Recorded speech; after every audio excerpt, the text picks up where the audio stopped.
皆さんこんにちは。皆さんは酸化亜鉛をご存知でしょうか？酸化亜鉛は日焼け止めや化粧品によく使用されています。しかし皮脂が分解して生じる脂肪酸と合体すると脂肪酸亜鉛という成分を生じて固化するため、皮脂が多い人は毛穴詰まりの原因になる可能性があります。また金属アレルギーの方も避けた方が良い成分です。そこで今回は酸化亜鉛を使用していないコスメや日焼け止めなどをまとめてみました。皆さんもぜひ参考にしてみてくださいね。酸化亜鉛不使用のコスメについて語りましょう。特に日焼け止めの情報をお待ちしてます。おすすめのコスメや使用感などみんなで情報交換できたら嬉しいです。オルビスリンクルホワイト UV プロテクター SPF50+PA4+のリニューアル前。リニューアル後は少量だけど酸化亜鉛入ってるのですね。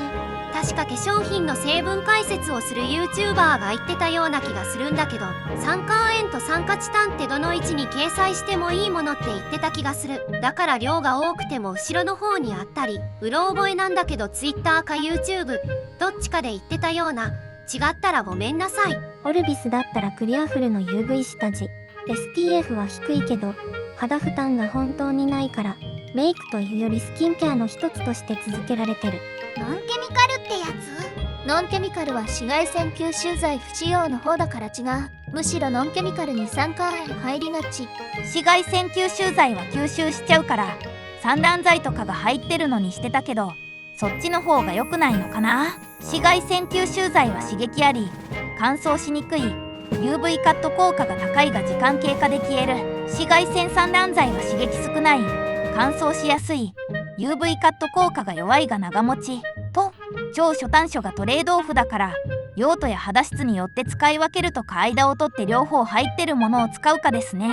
ブルーンナップの日焼け止めは酸化亜鉛、酸化チタン不使用だよ。使い心地どう？買ってみようかな。塗り心地は若干ペタペタするかなって感じかな。無香料とはいえ油の匂いがするかも。でもしばらくすれば気にならなくなるよ。レモングラスの方はそれもそれでいい匂いだけどね。そっちのが虫除け効果あるみたいだし、 SPF28 でちょっと出かけるぐらいなら十分だから普段使いにしてるよ。酸化亜鉛、酸化チタン不使用でノンケミカルだと何で紫外線防御出してるんだろう。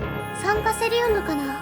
酸化セリウムの日焼け止め UVA も UVB も防ぐしブルーライトもカットしてくれるらしいけど SPF 低いのがネックだな。毛穴も詰まるし乾燥もめちゃくちゃします。日焼け止めファンケルのミライはゆるいクリームのようで使いやすいです。キシキシしない、アルコールもフリー。それにクレドポーの下地を重ねておさじのパウダーで仕上げてます。本当に軽くて使い心地いいです。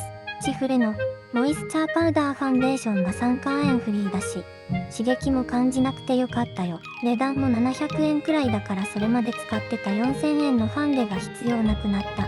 私もこれ使ってますが毛穴の角栓できにくくなりました。仕上がりもそこそこいいしデパコスにはかなわないけどドラコスの中ではかなりいい。試しに使ってみたら意外や意外、とても良かったです。肌にも負担が少ないのか、メイク落としてもつるんとしててびっくり。ミノンの日焼け止め保湿ってあるけどちょっと乾燥する。わかる。ただウォータープルーフじゃないのにオルビスやキュレルと比べると崩れにくいから夏は重宝する。私もこれ乾燥してしまった。クリーム状だけど酸化チタンが多いからか粉っぽい気がする。スキンオフはネクストシールドセラムの日焼け止め買ってみた。明日から使うつもり。楽しみにしてるけど合うかな。メルディオの日焼け止め酸化亜鉛不使用で日焼け止め効果も高いけど白浮きするし手早くつけないともろもろが出てくるから、オルビスのリンクルホワイトプロテクターと半々で混ぜて使ってるべ。これ気になってた。緑のやつもあるよね。ポロポロ気にしてたから知れてよかった。ありがとう。やっぱり使用感でポロポロが出るのが一番ストレスです。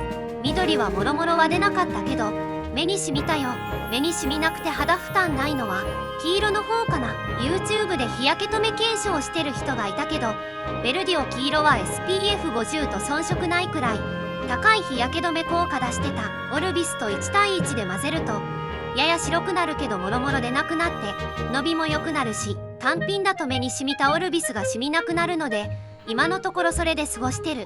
紫外線吸収剤フリー、酸化亜鉛フリーだから同じくこれ使ってるけど、白くなるのは時間が経てば収まるし、ポロポロでない他のスキンケアとの相性があるんだと思う。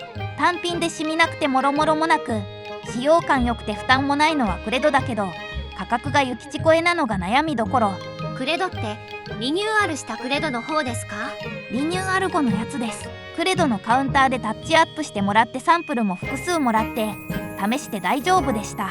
酸化亜鉛入ってないと日焼けで赤くならない？キュレルの日焼け止めは確か不使用で紫外線吸収剤も入ってないけど、赤くなるからわざわざ入ってるやつ使ってる。紫外線防止効果が高いのは酸化亜鉛だからそこは仕方ない。酸化亜鉛は UVB から長い波長の UVA まで効果があるけど、酸化チタンはそのあたりどうしても取ってしまうから。金属アレルギー持ちで毛穴詰まりしやすいタイプなので、酸化亜鉛フリーの日焼け止めやファンデにしてからめちゃくちゃ調子いいです。でも酸化亜鉛フリーの日焼け止めってよれやすかったりもろもろが出やすいんだよね。日焼け止め何を使われてますか？ミノンとアクセーヌ使ってから肌の調子が良くなりました。最近はもろもろが出ないダーマジェ使ってます。ミノンとかアクセーヌ使ってもろもろ出るのが悩みだったんだけど、ダーマジェはもろもろでなくてめっちゃおすすめです。白浮きもしないしつけ心地最高です。でも香料ありだし韓国製なので嫌な人はダメかも。アスタリフトの下地が酸化亜鉛フリーだった。金属アレルギーで酸化亜鉛が入ってた。アリーの日焼け止めで反応が出ました。今はスキンアクアとビオレが酸化亜鉛不使用なので写真の2つを使ってます。酸化亜鉛の下地使ってた時、真夏にマスクをしてたというのも手伝ってか、信じられないくらい毛穴詰まって、それ以来避けてます。今はオルビスのサンスクリーン使ってるよ。 MRI 検査の時に金属成分 NG だから酸化亜鉛入ってない日焼け止めを探してて、キュレルの日焼け止めを買った。敏感肌でも荒れなくてよかったけど、やっぱり白くなるのは気になるね。時間が経つと馴染んでくるからマシにはなるけど。酸化亜鉛フリーに加えてグリセリン、チクロペンタシロキ酸を避けています。毛穴が目立ちやすいので。日焼け止めはキュレル UV エッセンス、コンシーラーはヒューミオ、ファンデは 24H コスメ。ピュアも気になっている。これ最近使い始めました。レモングラスみたいなオーガニックな匂いがするので好みは分かれそう。伸びが良くて馴染むので肌補正はないけど使いやすいです。私は下地やファンデを重ねないのでもろもろが出るかはわからないけど、出そうな気配はないです。日焼けも今のところしてません。夏は塗り直ししないと焼けそう。思った以上に減りが早いので1ヶ月ちょっとでなくなりそう。アムリターラの日焼け止めより柔らかいし安いし SPF 値も高いので個人的には夏以外におすすめ。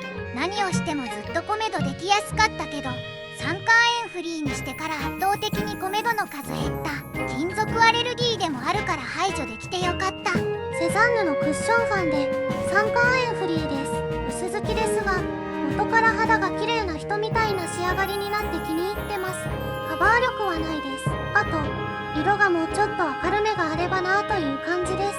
私は酸化亜鉛、紫外線吸収剤、アルコール避けています。私もベースメイクはセザンヌに落ち着きました。セザンヌでも酸化亜鉛入りがたまにあるので注意です。昔はデパコスに憧れていろいろ買って挑戦したけど毎回やれるので残念です。肌が強い人が羨ましい。キュレルの UV エッセンスおすすめですよ。毛穴の詰まりとニキビが次々できてたのがこれに変えただけで良くなった。金属アレルギー持ちの乾燥肌です。今使ってるのがアクアクアのクッションファンデ、エトボスのコンシーラー、イ肌のパウダー、ナーズのリフコも酸化亜鉛フリーらしいので気になってます。アクアは気になってました。クッションファンデはマスクにつきにくいですか？毛穴落ちしやすい肌でも使えますかね？クッションファンデは結構マスクにつきやすいのでその後のパウダーは必須だと思います。毛穴落ちはそんなに気になったことはないです。紫外線吸収剤、酸化亜鉛、若干アルコールフリーにしてます。セラネージュ UV クリームはそこそこ高いのに痒くなってもろもろが出た。セラネージュハイエンドカバー UV ベース、ラピスラズリエルエルサンスクリーンは高いけど日焼け止め特有の塗ってる感がなくて心地いい。皆さんいかがでしたか？私も毛穴が詰まりやすいので今後とも酸化亜鉛フリーの商品が増えてほしいです。他にも酸化亜鉛フリーの商品や毛穴が詰まらないために避けている成分などありましたらぜひコメント欄で共有してください。動画が気に入りましたらチャンネル登録高評価いただけると嬉しいです。それではまた次の動画でお会いしましょう。